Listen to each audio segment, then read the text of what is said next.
Class 9 आई exam जो 2026-27 रही। तुम देख भौतिक विज्ञान कौन आसो तुम जाच भौतिक विज्ञान आसो प्रथम अध्याय और द्वितीय अध्याय आसो। आम प्रथम अध्याय जो रही चतुर्थ आम चतुर्पार्श्वे थिबा पदार्थ विषय आम जो इम्पोर्टाट क्वेश्चन रही सर्ट क्वेश्चन बा एमसीक्यू क्वेश्चन से गुड़ाक आम डिस्कसन करवा सबुठ इम्पोर्टाट। ओके तेणु देख युड़ाक बहुत ही इम्पोर्टाट तेणु प्रैक्टिस करो आई एग्जाम बहुत हेल्पफुल हे। तेणु कौन रही क्वेश्चन आम डिस्कसन करवा। क्वेश्चन 1 देख कौन रही तापमात्रार वृद्धि हेले पदार्थर कणिका मानकर गति कौन परिवर्तन हुए। ऑप्शन ए दी द्रुत गति हुए, ऑप्शन बी दी गतिर वेग ह्रास पाए, ऑप्शन सी दी गतिर वेग समान रहे, ऑप्शन सी दी कौन सी नुहे, ऑप्शन डी दी कौन सी नुहे। ताहले सठिक आंसर कौन हम? सठिक आंसर हम ऑप्शन ए गति द्रुततर हुए है।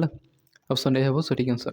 पिला देख तुम आई एग्जाम तुम जो 2025 एग्जाम होता से देख माने एमसीक्यू दे नाला से तुमको गोटे वाक्य कि गोटे शब्द उत्तर लिखा कहुला बा क्वेश्चन आसाला। तुम जो 2025 क्वेश्चन नोटिस कर देखी जापर। तेणु देख डायरेक्ट क्वेश्चन आसो तेणु एमसीक्यू आसो बोली आशा रख ना आसी पारे मे भी तुम चेंजेस हो पारे। आई एग्जाम गुड़ाक एगुड़ाक स्कूल तरफ हुए तेणु एगुड़ाक माने तुम जो परीक्षा भी आसीपे। तेणु 2026 को परीक्षा आसो से पैटर्न ही आसबार संभावना अच्छी। तेणु एगुड़ाक डायरेक्ट माइंड रे सेव करी जीव आउ अदरवाइज जदि एमसीक्यू आसो बोली भावुच मुझे जहाँ भी गोटे टिक करदेवी ठीक हो सेमती आशा नहीं करी तुम एग्जाम को जीव ताले एटा भूल भावुच। तेणु माइंड रे सेव कर जाओ प्रैक्टिस कर जदि मन रोना खातार लेख देन प्रैक्टिस हो मन रही। ओके तेणु से परीक्षा भाव में मन रख खातार लिखि लिखि प्रैक्टिस कर हो तेणु माइंड रे सेव कर नहीं आउ भाव ना तुमको एमसीक्यू देव देन तुम्हें राइट बोल देव देन सठिक आंसर पाइब ताले से आशा छाड़ दियो माइंड रे सेव कर। ओके परवर्ती क्वेश्चन को देखा कौन रही क्वेश्चन नंबर देख 2 नंबर को निम्नलिखित मध्यरु केउटी एक पदार्थ गई। ऑप्शन ए दी थंडा, ऑप्शन बी दी श्रद्धा, ऑप्शन सी दी चाप, ऑप्शन सी दी थंडा पानीय। ताले केउटी एक पदार्थ गई ताले मन रख ऑप्शन सी हम सठिक आंसर थंडा पानीय।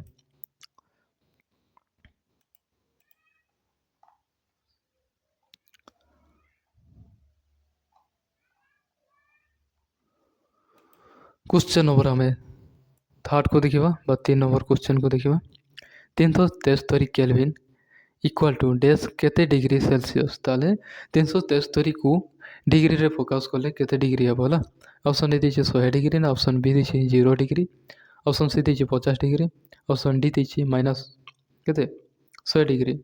कोटा सठिक आंसर हम? ताले सठिक आंसर हम ऑप्शन ए हम सठिक आंसर। तुम्हें जानिछ 1 डिग्री समान ना 0 डिग्री समान केते केते केल्विन मन रख 273 केल्विन है। आ तुमको ये देख जे कौन सी आसो है तुमको ये जब केल्विन कहे केल्विन रे फोकस कर डिग्री कहले डिग्री रे ये धरा जो जे कौन सी तुमको डिग्री रो पचारे ये धरा जो तुमको 25 डिग्री पचारे है 25 डिग्री पचारे तो से केल्विन रे कन्वर्टेड कर कहले कौन कर देख ये देख सब बड़े माने 273 रे जो संख्यार डिग्री कह से मिसईदेव केमती कहना आम 273 को आम जो करवा केल्विन रे जो 25 डिग्री टाक केल्विन रे फोकस करुच गुणन हेब ना ये है जोग हुए है 273 और 25 को जोग करदेव जितकी बाहर से डिग्री।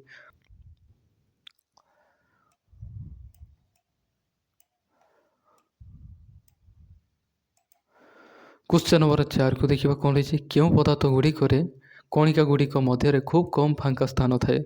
ऑप्शन ए दी कठिन, ऑप्शन बी दी तरल, ऑप्शन सी दी गैसीय, ऑप्शन डी दी प्लाज्मा।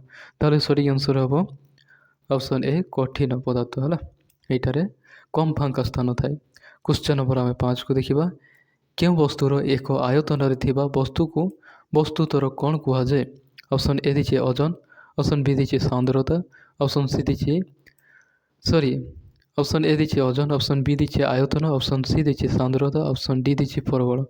ताले मन रखा सठिक आंसर हम ऑप्शन सी सांद्रता कहुए। क्वेश्चन नंबर आम 6 को देखा कौन रही दुईटी भिन्न भिन्न पदार्थर कणिका गुड़िकर अंत मिश्रण को कौन कुहाଯାए? ऑप्शन ए देछि विघटन ना ऑप्शन बी देछि विसरण ऑप्शन सी देछि गलन ऑप्शन डी देछि स्फुटन। ताले सठिक आंसर कौन हम? क्वेश्चन नंबर 6 सठिक आंसर हम ऑप्शन बी विसरण कुहाଯାଏ। ओके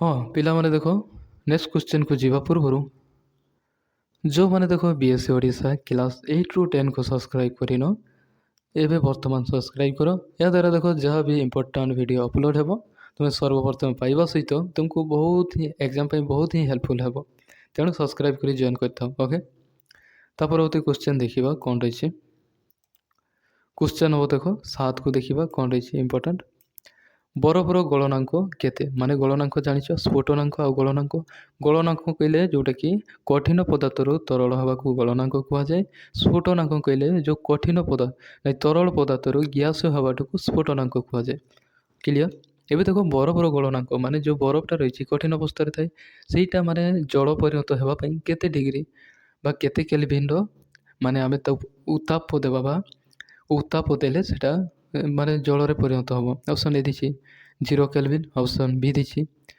273 केल्विन ना ऑप्शन सी दी 373 केल्विन ऑप्शन डी दी 100 केल्विन ताले सठिक आंसर कौन हम? सठिक आंसर हम ऑप्शन सी 373 केल्विन है यहाँ सठिक आंसर हम आम क्वेश्चन नंबर 8 को देखा कौन रही भारतीय दार्शनिक मानक मतरे प्रत्येक वस्तु केतोटी मूल पदार्थ को नहीं गठित जोटा पंचतत्व कहुए केते पदार्थ को नहीं पढ़ी थो यहाँ प्रथम जो रही विषय से ही अच्छी है ऑप्शन ए दी 1टी ऑप्शन बी दी 3टी ऑप्शन सी दी 5टी ऑप्शन डी दी 7टी तार सठिक आंसर हम ऑप्शन 5टी माटी पानी पवन अग्नि वायु यही सब 5टी मूल पदार्थ को नहीं गठित बोली कहुई।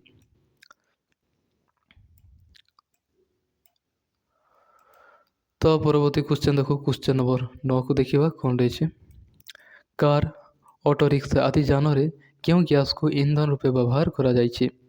ऑप्शन ए दे कोयला गैस ऑप्शन बी दी मिथेन गैस ऑप्शन सी दी सीएनजी गैस ऑप्शन डी दी क्लोरीन गैस ताले सठिक आंसर हम option C CNG gas. Okay question number देख 10 को देखा कर्पूर बालीर मिश्रण क्यों पद्धतिर कर्पूर को अलग कर ऑप्शन ए दी पातन ऑप्शन बी दी आंशिक पातन ऑप्शन सी दी ऊर्ध्वपातन ऑप्शन डी दी परिश्रवण ताले क्वेश्चन नंबर 10 रो सठिक आंसर हम ऑप्शन सी ऊर्ध्वपातन। ओके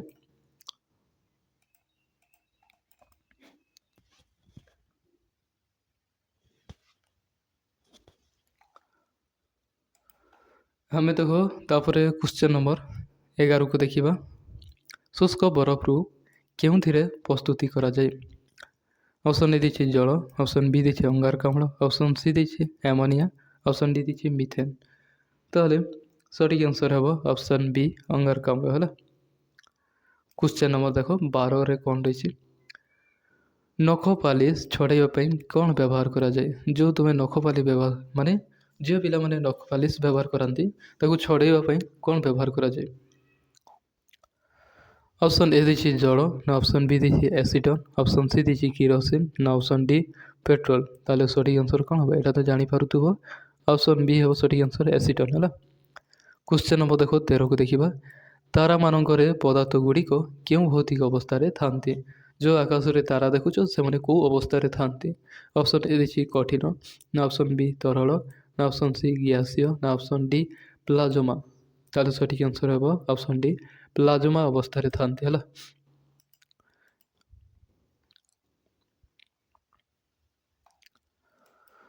क्वेश्चन नंबर आम 14 को देखा कौन रही अति कम सांद्रतार कौन से एक गैस को अतिशय ठंडा कले पदार्थटी क्यों अवस्था सृष्टि हुए? ऑप्शन ए दी बॉस आइंस्टाइन संगनीति ऑप्शन बी दी कठिन ऑप्शन सी दी तरल ऑप्शन डी दी ग्यासीय ताले सठिक आंसर कौन हम? सठिक आंसर हम ऑप्शन ए बॉस आइंस्टाइन संगणित। ओके क्वेश्चन नंबर देखो 15 को देखा सांद्रतार एकक कौन? ऑप्शन ए दी केल्विन मीटर ऑप्शन बी दी किलोग्राम ऑप्शन सी दी कौन किलोग्राम ऑप्शन କିଲୋଗ୍ରାମ ଦେଇଛି। ଅପସନ୍ ସି ଦେଇଛି ମିଟର କ୍ୟୁବ୍। ସଠିକ୍। ସାନ୍ଦ୍ରତାର ଫର୍ମୁଲା ଆମେ ଜାଣିଛେ କ'ଣ? ବସ୍ତୁତ ବାଇ ଆୟତନ। ବସ୍ତୁତ ସାନ୍ଦ୍ରତାର ହେଲା ଫର୍ମୁଲା ମନେ ରଖିବ, ବସ୍ତୁତ ବାଇ ଯେଉଁଟାକି ଆମେ ମାସ୍ ବାଇ ଆମେ କହିଥାଉ ଭଲ୍ୟୁମ୍ ହେଲା, ଯେଉଁଟା ଏଇଟା ଭଲ୍ୟୁମ୍ କହେ ଆୟତନ। ତାହେଲେ ଏଠି କ'ଣ ହେବ ମନେ ରଖିବ, ମାସ୍ ହେଲେ କେଜି ଆସିବ, କେଜି ବାଇ ମିଟର କ୍ୟୁବ୍ ଆସେ ହେଲା। ଏଠି ସରି ତୁମକୁ ଏଇଠି ଆକ୍ଚୁଆଲି କେଜି ହେଇଥାନ୍ତା, କିଲୋଗ୍ରାମ ହେଇଥାନ୍ତା, ଏଠି ଦିଆ ହେଇନାହିଁ। ଏଇଟା ହେବ ସଠିକ୍ ଆନ୍ସର୍ ହେଲା। ଏଇ ପରୀକ୍ଷା ଯଦି ଅପସନ୍ ଦିଆ ହେଇଥାଏ ତାହେଲେ ଏଇଟାକୁ ମାରିବ, ଏଇଟା ସଠିକ୍ ଆନ୍ସର୍। ଏଠି ସରି ଏଠି ଟାଇପିଂରେ ଟିକେ ଅଡ଼ୁଆ ହେଇଯାଇଛି। 16କୁ ଦେଖିବା। 47 ଡିଗ୍ରୀ ଡ୍ୟାସ୍ କେଲଭିନ୍ ହେଲେ ଡ୍ୟାସ୍ ଏଠି ଦେଖ x ହେଲେ x କେ ହେଲେ ବା ଯେଉଁ x କେଲଭିନ୍ ହେଲେ xର ମାନ କେତେ, ମାନେ 47 ଡିଗ୍ରୀଟାକୁ କେଲଭିନ୍ରେ କନଭର୍ଟେଡ଼ କରିବ। ତାହେଲେ ମୁଁ କହିଥିଲି ଯେମିତି 273ରେ 47 ଯୋଗ କରିଦେବ, ସେଇଟା କେଲଭିନ୍ରେ ପରିଣତ ହେଇଯିବ। ତାହେଲେ 47ରେ 273 ଆମେ ଯୋଗ କରିବା, ଯଦି 273କୁ ଯଦି ଆମେ 47ରେ କେଲଭିନ୍ରେ କନଭର୍ଟେଡ଼ କରିବା କହିଛି, ତାହେଲେ ଏଠି xର ଭ୍ୟାଲୁ କେତେ କହିଛି 47 ଯୋଗ କରିବା। ତାହେଲେ ଯୋଗ କଲେ ଜାଣିପାରିବ 7 3 କେତେ 10 ହେଇଯିବ। ରହିଲା 1 7 ଆଉ 4 ମିଶିଲେ ଆମେ ଜାଣିଛେ 11 କେ 1 10 ରହିଛି, 1 ରହିଛି 12 ହେଇଯିବ, 2 1 3 ହେଲା। ଯେଉଁଟା ଆନ୍ସର୍ ଥିବ ସେଇଟା ହେବ ସଠିକ୍ ଆନ୍ସର୍। ତାହେଲେ କେଉଁଟା ହେବ ସଠିକ୍ ଆନ୍ସର୍? ଅପସନ୍ ଏ ହେବ ସଠିକ୍ ଆନ୍ସର୍। ଓକେ, ଏଇ ପରୀକ୍ଷା କରିବ ହେଲେ ହେଇଯିବ ଆରାମସେ। ତା ପରବର୍ତ୍ତୀ କ୍ୱେଶ୍ଚନ୍ ନମ୍ବର ଆମେ 17କୁ ଦେଖିବା। କ'ଣ ରହିଛି ଇମ୍ପୋର୍ଟାଣ୍ଟ? କେଉଁ ପଦାର୍ଥରେ କଣିକା ଗୁଡ଼ିକ ମଧ୍ୟରେ ଆକର୍ଷଣ ବଳ ସର୍ବାଧିକ? ଅପସନ୍ ଏ ଦେଇଛି ତମ୍ବା, ଅପସନ୍ ବି ଦେଇଛି ପାରଦ, ଅପସନ୍ ସି ଦେଇଛି ଜଳ, ଅପସନ୍ ଡି ଦେଇଛି ଆମୋନିଆ। ତାହେଲେ କେଉଁ ପଦାର୍ଥର ଆକର୍ଷଣ ବଳ ସର୍ବାଧିକ କହିଛି? ତାହେଲେ ସଠିକ୍ ଆନ୍ସର୍ ହେବ ଅପସନ୍ ଏ ତମ୍ବା ହେଲା। କ୍ୱେଶ୍ଚନ୍ ନମ୍ବର ଆମେ 18କୁ ଦେଖିବା। ତରଳ ପଦାର୍ଥରେ କେଉଁ ପଦାର୍ଥର ବିଶୋଧିତ ହୋଇପାରେ? ଅପସନ୍ ଏ ଦେଇଛି କଠିନ, ଅପସନ୍ ବି ଦେଇଛି ତରଳ, ଅପସନ୍ ସି ଦେଇଛି ଗ୍ୟାସୀୟ କଠିନ, ଅପସନ୍ ଡି ଦେଇଛି ତରଳ ଓ ଗ୍ୟାସୀୟ ସମସ୍ତ ପଦାର୍ଥ। ତାହେଲେ ସଠିକ୍ ଆନ୍ସର୍ ହେବ ଅପସନ୍ ଡି ତରଳ ଗ୍ୟାସୀୟ ସମସ୍ତ ପଦାର୍ଥ। ଓକେ, କ୍ୱେଶ୍ଚନ୍ ନମ୍ବର 19କୁ ଦେଖିବା। ବିଶୋରଣ ହାର କମ୍ କଠିନ ପଦାର୍ଥ, ସେହିପରିକା ବିଶୋରଣ ହାର ଅଧିକ ହେଲେ ଇଏ କଠିନ ହେଲେ ସେଇଟା କ'ଣ ହେବ? ଅବଭିୟସ୍ଲି ତରଳ ହେବ, ହଁ ନା ନାହିଁ? ତାହେଲେ କ୍ୱେଶ୍ଚନ୍ ନମ୍ବର 19ର ସଠିକ୍ ଏଇଟା ହେଲେ କଠିନ ହେଲେ ସେଇଟା ଗ୍ୟାସ୍।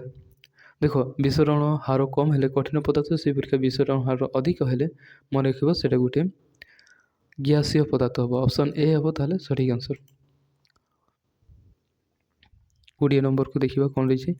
ଜଳର ସ୍ଫୁଟନାଙ୍କ ଯେମିତି କେତେ 373 କେଲଭିନ୍, ସେହି ବରଫର ଗଳନାଙ୍କ କେତେ ହେବ? ଗଳନାଙ୍କ ଜାଣିପାରୁଛ, ସ୍ଫୁଟନାଙ୍କ ଗଳନାଙ୍କ। ତାହେଲେ ବରଫର ଗଳନାଙ୍କ କେତେ? କ୍ୱେଶ୍ଚନ୍ ନମ୍ବର 20ର ମନେ ରଖିବ 273 କେଲଭିନ୍ ହେଲା। ଅପସନ୍ ବି ହେବ ସଠିକ୍ ଆନ୍ସର୍। କ୍ୱେଶ୍ଚନ୍ ନମ୍ବର ଆମେ 21କୁ ଦେଖିବା। 0 ଡିଗ୍ରୀ ଯେମିତି ଜଳ କଠିନ ଅବସ୍ଥା, ସେହିପରିକା 25 ଡିଗ୍ରୀ କ'ଣ?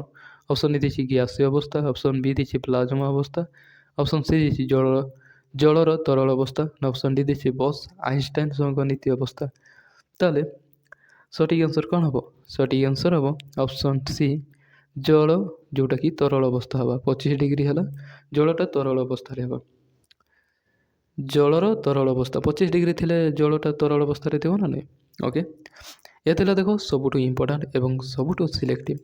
ଏତିକି ହିଁ ତୁମେ ପ୍ରାକ୍ଟିସ୍ କର, ହେଇଯିବ। ଏଠୁ 2ଟା ଟପିକ୍ ଆସିବ, ତେଣୁ ତୁମେ ଜାଣିପାରୁଛ। ଏଠୁ ଟୋଟାଲ୍ ଦେଖ IO1ରେ 50 ମାର୍କର କ୍ୱେଶ୍ଚନ୍ ଆସିବ, ତେଣୁ ଏଠି 25 ଆସିବ, ଜୀବବିଜ୍ଞାନରୁ 25, ଏଠି 25 ହେଲା। ଏଠୁ 2ଟା ଟପିକ୍ରୁ ଆସିବ, ଏତିକି କର। ଆର ଟପିକ୍ରୁ ସେଠୁ ଆସିବ, ମିଶାମିଶି ହେଇକରି ମିକ୍ସ ହେଇକରି ଆସିବ। ଓକେ, ତେଣୁ ଦେଖ ପିଲାମାନେ ଦେଖ ଏକ୍ଜାମ୍ ପାଇଁ ତ ତୁମକୁ ଅଲରେଡ଼ି ଅଲ୍ ଦ ବେଷ୍ଟ। ତା ସହିତ ଏଗୁଡ଼ାକ ପ୍ରାକ୍ଟିସ୍ କର, ହେଇଯିବ। ଓକେ, ଧନ୍ୟବାଦ।